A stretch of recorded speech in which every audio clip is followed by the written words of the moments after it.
Hey, what's up guys, and welcome to Tantonist channel. Recently I just got this racket from a second-hand market, and this is the Head TGT301.4 aka a Graphene Touch Speed MP that is launched in 2016, and this is the mold that Jannik uses on tour. So today I will do a playtest comparison between this Speed MP and the current Auxetic version of the Speed MP to see if there is any significant differences. Do I like it more than the new one or not? But before we go, don't forget to like this video and subscribe to my channel if you haven't done so. Okay, first I just want to say that the speed line, both the MP and the Pro, have never been my favorite. I mean, I can play with it just fine. I can bring it on a match, no problem. It's an all-rounder racket for all court game. You can do pretty much everything, but nothing really stands out.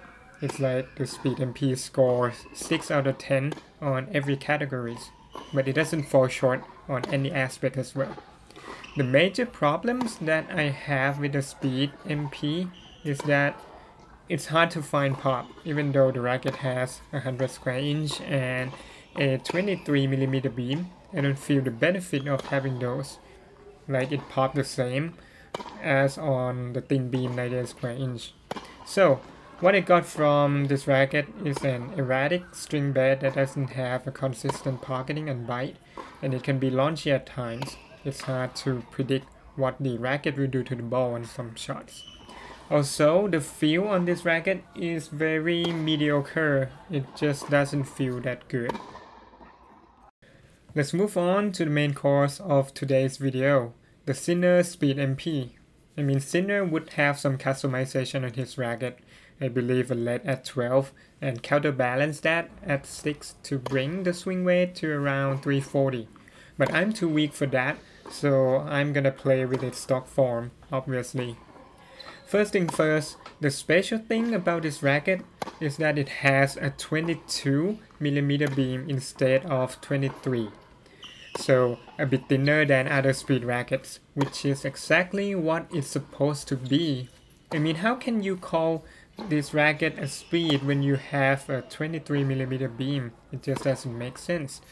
I mean, if 23mm is speed, then the blade with 21mm, what is it?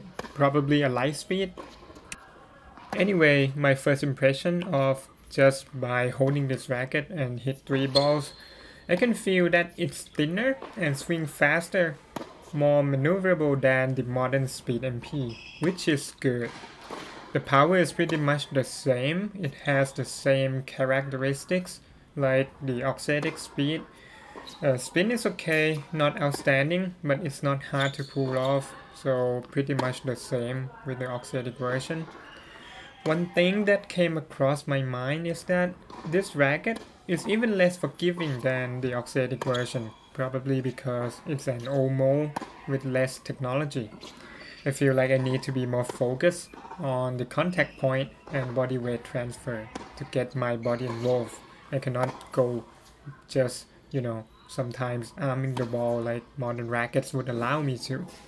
This speed requires a more body involvement in ground strokes, and hitting late will land the ball in the net, especially on rising balls or half volleys, or the shots that is out of your hitting zone.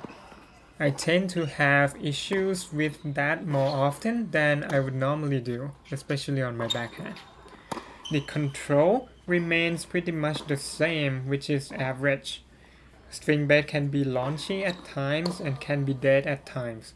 I would say it's a bit unpredictable. I still don't understand the behavior of the speed, both on the side and on the depth. What I prefer this racket over the Auxetic Speed MP is the serve. I always struggle to generate powerful first service on the Auxetic version, but on this one, it comes pretty natural, and the percentage is pretty good. I think I didn't even have to, do a second serve on the first game. And the second serve has more spin than the Auxetic Speed MP as well. The service return is what I don't like. I think this racket needs racket head speed, actually on both of them, and it's not that good on blocking or punching shots, so I cannot go with short backswing and follow through, sending the ball deep on the return like I did on the T-Fight 305 or on the Blade, and etc etc. What else?